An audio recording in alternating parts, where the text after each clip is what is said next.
So in this video, I'm going to show you why I got into the field of what people call the paranormal and radio. And as you know, I've been doing, some of you mostly, have been doing radio shows and stuff on the paranormal and internet shows for over 10 years. I haven't done them in a while. I've been switching into YouTube because it's a long story.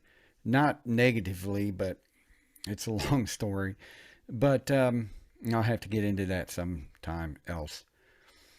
But I'm going to show you and tell you of a creepy, weird story and what led me to start in this area. Of course, I've been dealing with it all my life, but it was this particular incident that said, okay, that's it. So there's a lot of things to it that I will talk about as we go on, but I'm going to show you this story. And for those of you that, you know, I don't deal with things like most people do, and I'll show you why. So that's what we're going to talk about. Very creepy stories, though, and it isn't very important. So stick around. You're going to like this one. And now we interrupt, disrupt, and crash this station. The man fighting for peace, his legacy, truth in a sea of stupid. Filtered for your sarcastic enjoyment, Ghostgetter. Okay, so I'm going to show you how to do this. Well, I'm not going to show you how to do this. I'm going to show you something here that I thought was interesting. I'm going to give you a backstory first before I share it. So I'm trying not to be too long with it. Back in '85 when I moved from Ohio. Now, I moved from Ohio to Paris, Texas. Very difficult to move somewhere like that because you're from a city, big city, where you have NFL team, Major League Baseball team. You have all the good radio stations, and I didn't have that many friends, but I was building on that, and so on and so forth.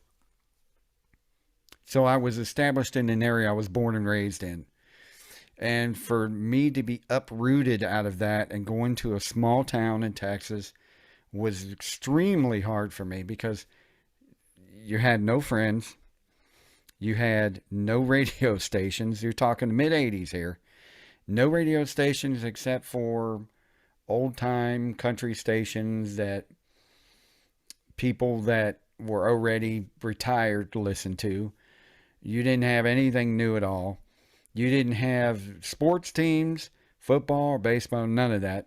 I had no friends at all. I didn't know anyone at all. I was 15 years old. So I was pretty much didn't have anything. Except the church I was in and the people I knew in the church that I first met, and pretty recent. So I didn't have much of anything. So I still had my music that I brought my albums with me and had my radio, boombox that I carried around with me because that's what, teenagers did back then. Of course, they did it in the city, but I was considered weird because I didn't, people don't do that in a small town. But imagine in your own mind moving to a situation like that where you had only TV stations you had were cable because there was no local TV stations because it's 2 hours away from Dallas, an hour and a half. So you had none of that. All you had was cable stations. So that was it. And of course, moving to Paris, my brother didn't have cable because we first moved to his house and he didn't have cable. So, but then we moved from his house to an apartment, which is close to where I'm going to show you. And, we had cable and everything, but that's not the point. Basically, you're moving to a situation where you have nothing. No internet back then. No, you could write friends letters in Ohio, but it took 3 days to get there and 3 days for them to write you and come back. So sometimes it took about a week to 2 weeks, depending on them. So you had nothing, basically nothing. That's a horrible situation to be in. So at that time, I'm thinking, well, basically in my mind, what's running through my mind is the church I was in Believe it or not, I was thinking minister. Believe it or not, that's what I was thinking in the back of my mind, because there's basically nothing else. So I was that's all I had was the church. So let me show you where I lived. Kind of where I lived. Since I've lived there, the house has been torn down, or the apartment's been torn down, so it's not there anymore. Let me move that over. So it looked kind of like this. It's not there anymore because, like I said, it kind of looked like this. It wasn't this, but it looked like this. Upstairs, we lived probably right here in the center. I can't get a bigger picture of this, although I tried, but it's not easy. We lived in this area up here right in the center. It wasn't this apartment. It was darker than this. And there was no stairs in the middle. The only way to get up here was either on the one side or the other side. But we lived in the middle, right here. So keep in mind, this is important. Right here in the middle. So no one knows exactly the address. You would have to knock on this door, any of these doors or anything like that. So we'll get back to this here in a minute. Creepy story. Okay, so let me show you something interesting. One day I was walking to the shopping center because, I'm 15. I didn't know how to drive yet. So I'm walking down this road to the shopping center. I'm going to keep showing you as I go along here. This is pretty much the same. It hasn't changed at all. Not one bit. Okay, so I go to the shopping center. And it's weird because it's Burger King. My brother worked in Burger King around the time in the mid-'80s. So it's odd it's still there. Okay, this thing's not going to work well. So in this shopping center, there's a Hastings, or used to be a Hastings in here. And the weird thing is, it's still green color. I think it was a little bit further down here. Yeah. So this Office Max used to be a Hastings. And I don't know how old this Google Maps is, but it can't be 10 years old or less. So, yeah, this was, and they got an Aldi here. This right here was a Hastings, and Hastings had records, tapes, and things like that. Also, you can rent movies there or whatever, which is, what I did free time when I had nothing else going on and this thing stuck. But it was also part of a cruising strip, and I can't get this thing to turn around. I don't know why. But we'll just click here and go back there. Now it's being a butt. Okay. And we're going to go back here. Of course, we're going to go back to this area where I was. Okay. And I'll show you something here. Very interesting. So I was walking back. My apartment was probably another couple blocks down here. I would say, I can't remember exact. I know it was past this light because I always had to cross the street. I know it was quite a few miles, or not a few miles. I had to walk that far. But I spent a lot of time in Hastings because I like to look at the records and tapes and stuff and see what the new bands are doing. And I was waiting for the new band's albums to come out and things like that. So it was down here, probably a couple of blocks. Let's go back to this way. So it's not exactly next door to this church. Not at all. It's probably about maybe half a mile, couple blocks to a half a mile. It's pretty good ways. It's not next door. I'm looking at this bank and I'm kind of wondering, because I remember this bank wasn't here. But I don't think it was this close to the church, to this church here. I know I had to cross the street a lot to go back. We're talking 1985, guys. I haven't lived in Paris since the 88. It's when I moved back to Dallas. But what gets me is this strip hasn't changed a bit. It's still the same. The shopping center hasn't changed. This church here is still the same. It's still called the same, Ramseur or something like that. It's still called the same. But anyway, get to the story and stop messing around. I was walking, and I can't seem to get any closer. Trying to get closer to this. It doesn't matter.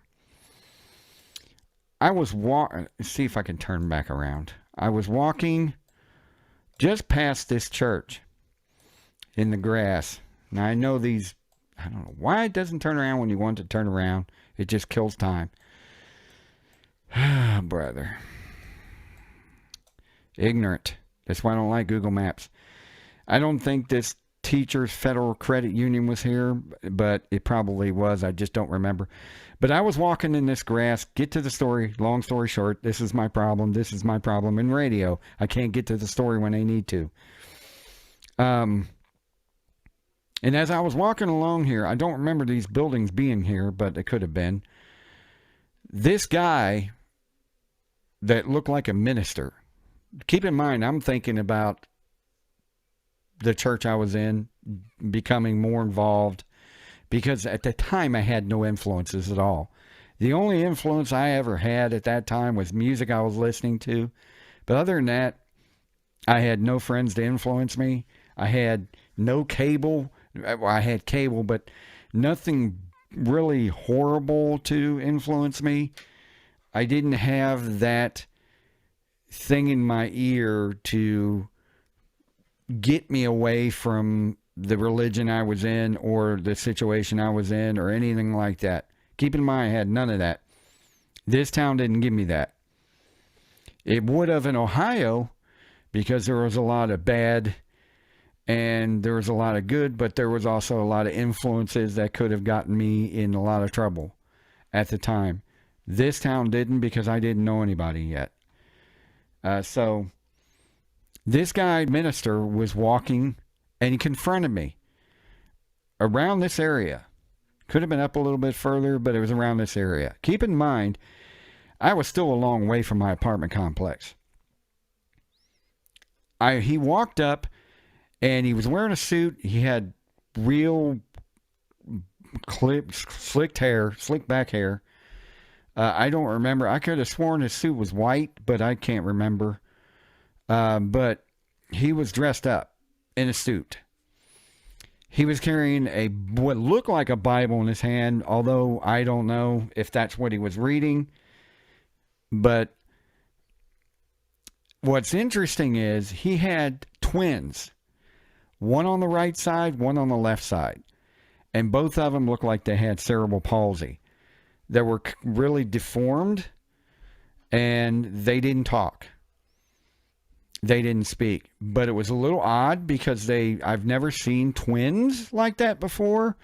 Although, I don't know. I'm not a scientist. I'm not a doctor. I don't know anything about it. I'm 15 years old. I just thought it was odd. So what he does is he comes up to me, and he could have been from this church, but I don't think he was. Okay? I don't think he was.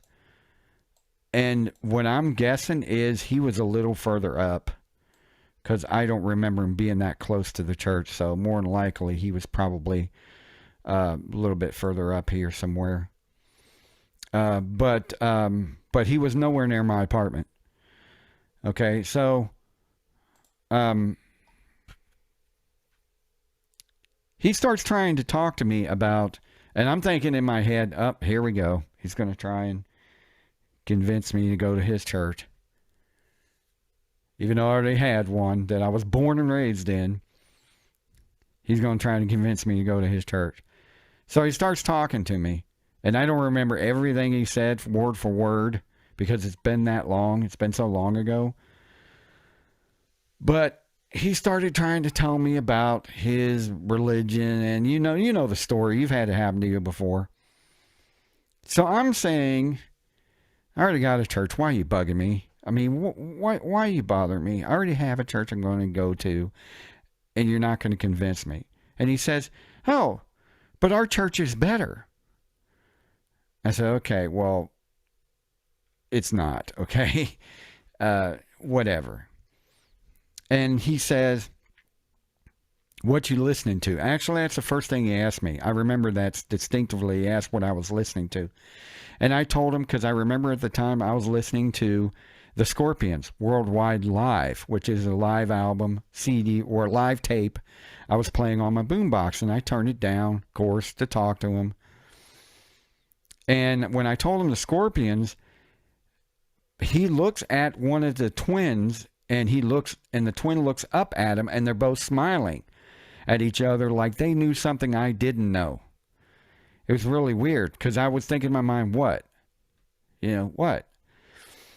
And maybe they've heard it before. Maybe they've had other teenagers, they dealt with that.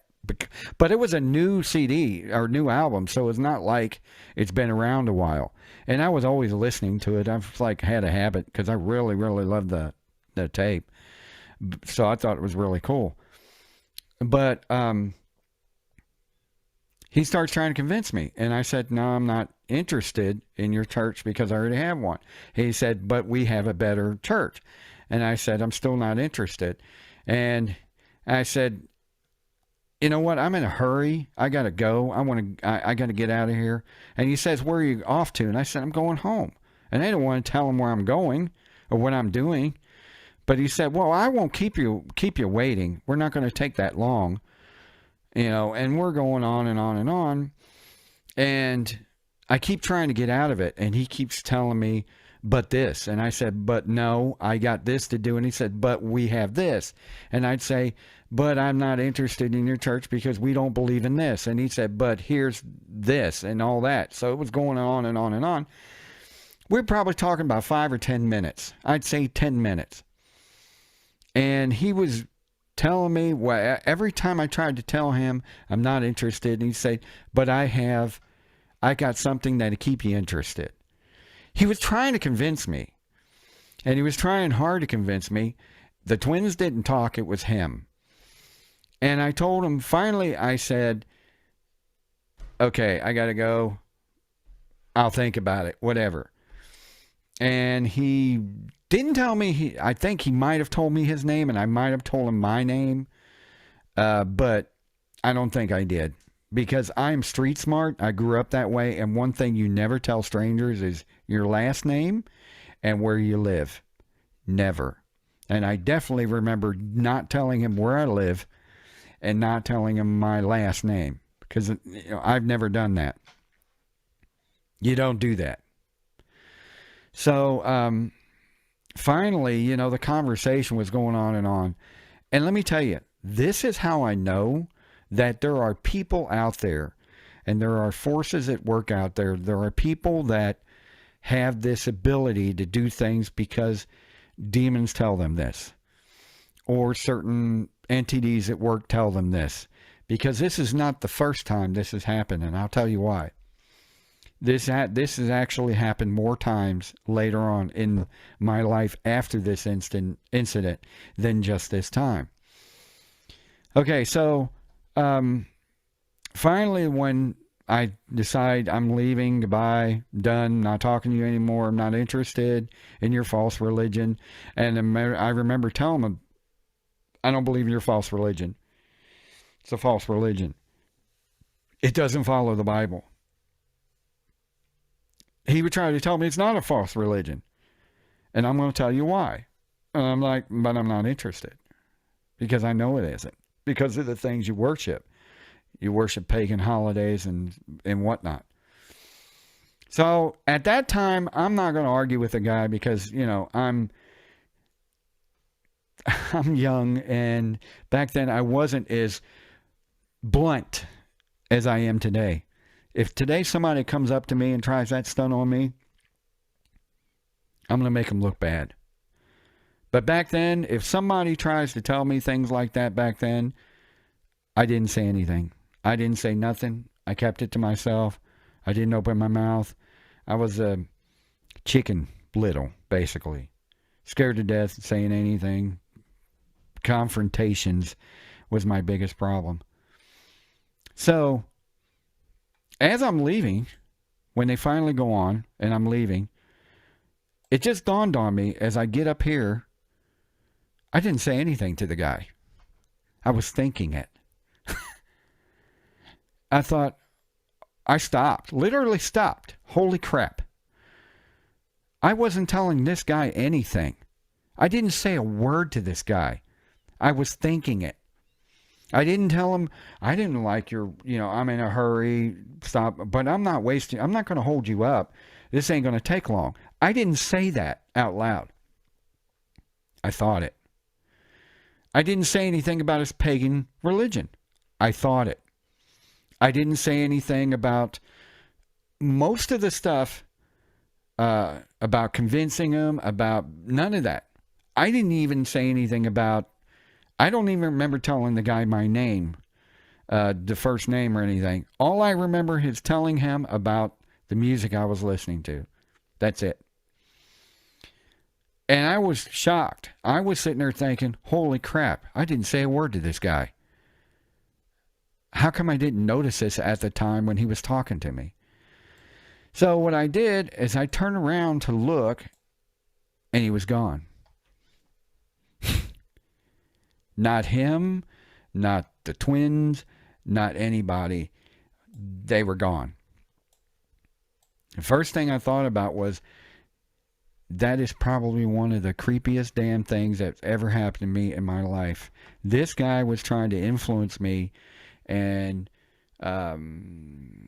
he was trying to manipulate me into leaving the church, even though at the time I was thinking about being a minister or looking into it, that sort of thing, because I had nothing else, no influence. And this guy knew exactly what I was thinking, word for word. Now, keep in mind, I'm a teenager. He's probably dealt with this before. But here's the thing. This will get you right here. A week later, keep in mind, I didn't tell him anything. A week later, I'm in my apartment with, only person who was there was me and my mother. I remember I was in the kitchen, and there was a knock at the door. And it was the minister. And he asked, I could hear him asking if Mike was here. And my mother said, we're not interested, and slammed the door in his face.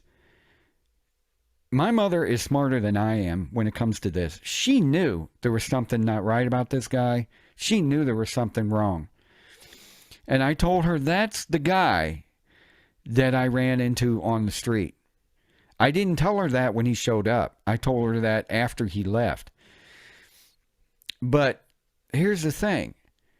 How did he know that I lived here if I did not tell him where I lived? He was not behind me. Keep in mind, when I turned around, he was gone. So he couldn't have seen me go to my apartment because I walked and walked and walked and walked back to my apartment thinking about this the entire time. This was in my mind because I'm like, okay, this is, I don't know what the hell that was about, but that was weird. But, and I believe it was somewhere around here, but it's been a long time. Like I said, it's been forever. But like I said, here's the thing. I lived in the center section of this apartment complex, not this one, but one just like it. How did he know I lived here if he didn't see me go here? And I was the type of person that made sure no one was following me because I had issues with this when I was younger. So I made sure of that. So he did not see me.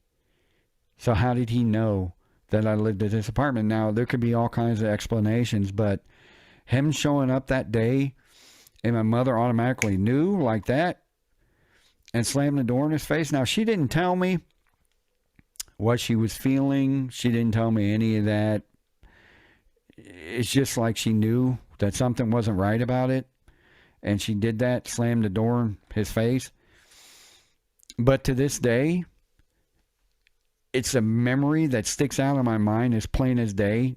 Not because of him coming up to me, because it's happened to you, it's happened to me, it's happened to everybody. You always get confronted by religious people all the time that try to convince you to, Jesus is going to save you and all this other stuff. Everybody has that happen to them. Okay, so you're not going to remember everybody that has come up to you in your lifetime where that has happened. But the only reason I remember this is for two reasons.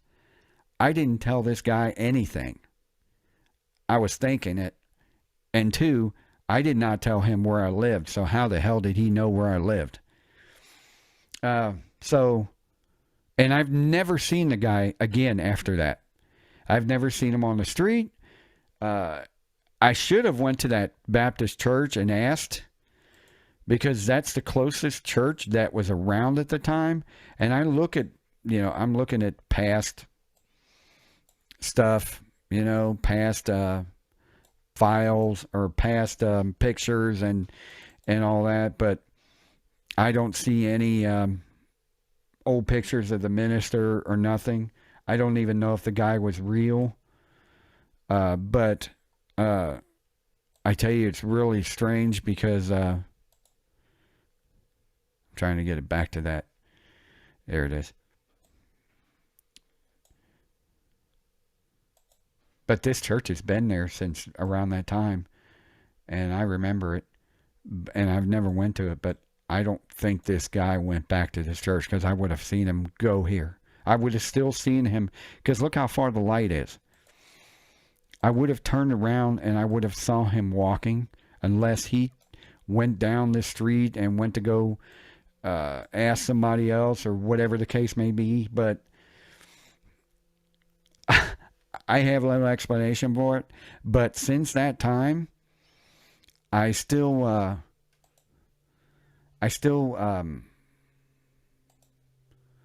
try to fix this. Since that time, I still have had situations where people like that have done that to me. I was in Fort Worth. Why does my eye look like it's... Oh, I guess that's just the way it looks. I was in Fort Worth at a Walmart, and I was standing outside because I wanted to see the Naval Air Station. The fighter jets flying overhead. They were flying over the roof at Walmart, and they were flying back to the Naval Station there in Fort Worth. They have a training naval station there, so no, it's not near the water. But I'm standing there, and I can see a woman from a great distance in the parking lot staring at me, eye to eye. And this is not the first time this happened. This happened several different times. She walks, like she catches my eye from a distance, and I'm just standing there, and I haven't said a word to her. And she walks through the parking lot and comes straight to me, because I'm not the only one coming in and out of Walmart. I'm not the only one in the parking lot, and I'm not the only one standing there. She walks all the way up to me and says, "It's not going to work, is it?" And I said, "No, it's not." And she said, "I tried," and walks off. Can't say I didn't try or something like that. And I thought that was weird, because I'm like, okay.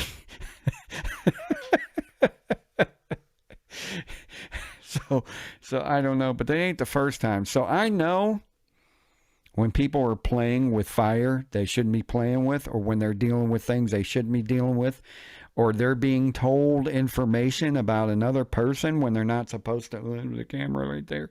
Information about another person when they shouldn't be told.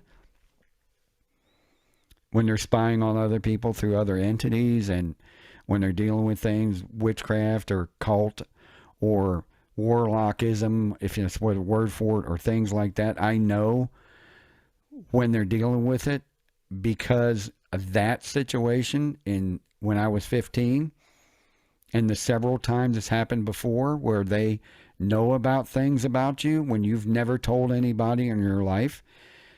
They can see you doing things when you're by yourself, driving around in an area where nobody knows that you're there at 3 o'clock in the morning on a Sunday night, Monday morning, and they know it. Something's not right about that. Just everything. They know your weaknesses. They know your strengths. They know everything about you. And they shouldn't. This is why I say, you got to be careful, because there are people out there that'll do that. There are people out there that'll stalk you that do that. And this is why I decided one day that when I was going to do radio stuff and shows, I'm going to expose people like that and expose what's really going on behind the veil, because most of these so-called ghost hunters and people that call themselves demonologists and people that call themselves psychics and people that call themselves mediums and things like that don't know how dangerous it is and don't know what's really going on. They don't know about this stuff, and this is why I chose that radio show. By the way, I wanted to say something I forgot about before I leave. Not long after that, when that happened, there was I think I came home from school, and I know I was home alone. There was a guy that knocked on the door. It's a totally different guy, but it was around the same time. Keep in mind, I showed you where the apartment was. There's a guy who knocked on the door, and something told me not to answer the door. Same apartment. And I did have a window high up next to the door. And I kind of opened the window and asked him what he wanted. He said, "Oh, you can't open the front door?" I said, "No." And he said, "Well, I just come by I need directions to so-and-so place or so-and-so street. I want to see if you can give me directions to a certain street." Like, he was asking for directions. I'm like, "No, I don't know where it is. Sorry, I can't tell you. I don't drive. I don't know a whole lot about this town, so I can't tell you." And then he just said, "Okay, thanks anyway," and walks off. But I thought to myself, why in the world would he come upstairs to a center apartment and ask me for directions to drive somewhere? Okay, that's the second time I've dealt with something weird when at a close proximity of each other. So I said it's not the first time that I've confronted people like that. That one there could have been something a little more physical. The guy could have followed me coming home from school or whatever. It'd be awfully hard. He could have lived in that apartment complex. Who knows? But I thought it was a little out of normal for him to ask me that, especially to come to my apartment when he can go to any other apartment. There's a gas station, or there's places down the street he could go to. There's restaurants across the street. There's people. He could go anywhere and ask for directions, but he had to come to that particular apartment. So that was a little odd. So it's not the first time that that's happened, and it's not the first strange time that I've come involved with people trying to either influence me or get me out of something, or weird situations. And sometimes I start to wonder what makes me a target for things like that. I never really understood it. What makes me a target? Why am I so important? Because I don't think I'm that important of a person. So why would anybody want to waste their time on me like that? I'm not saying it negatively. I'm just saying I'm not that important of a person to cause somebody to go out of their way to do something like that, or cause the woman to come to me and to the Walmart and do that. It's not the first time I've dealt with that, and it always made me wonder, and we'll talk more about that later, but it always made me wonder why that happened, why I keep going through that, and I always have. So I just think really, really strange that I deal with that a lot. So keep in mind, when I do these videos and I talk about this stuff, I'm not kidding. I'm not playing around. This stuff is real. This stuff is not something you toy with. This stuff is not something that you just go and you hear the little girl ghost talking in a household or a slamming door or footsteps. They're playing with you. And if they really wanted to, they can make your life a living hell. I know, because they've already made mine a living hell. So when I say the things that I say, I'm not saying it because I'm trying to tell creepy stories. It's fun. I'm telling you because I'm trying to help others out there learn how dangerous this stuff is, because guess what? Your time is coming. Everybody's time is coming. And especially those out there that are playing with this stuff, and those out there that are playing dangerously and getting involved in this and thinking that they're untouchable, your time is coming. Possibly worse than you think. Possibly worse than mine. We're all heading in that direction. So I know this video was long, and I'll have more on it later, but I'm telling you guys, when I say things, I'm not kidding. I'm not playing around. I do these videos for a reason, and I don't do them because I have nothing else to do. I do them because I'm trying to help, and it's getting bad out there. I'm telling you, it's getting bad out there. I see it a lot more than most people do. I know what's going on a lot more than a lot of these people do, especially these people who call themselves ghost hunters. A lot of these people, I don't want to be involved in that because of the dangers of it. I think it was important for you to know. I have a lot of these stories I could tell you, and I'll probably tell you more later on of stuff that I've encountered. And I encounter this stuff quite a bit all the time. So, I just don't always talk about it. I don't always like to say it, but I do. Anyway, I appreciate everybody watching, and subscribe and tell your friends, and like, share, and subscribe, or whatever it's called. Thanks everybody for sticking around, and until next time, see ya.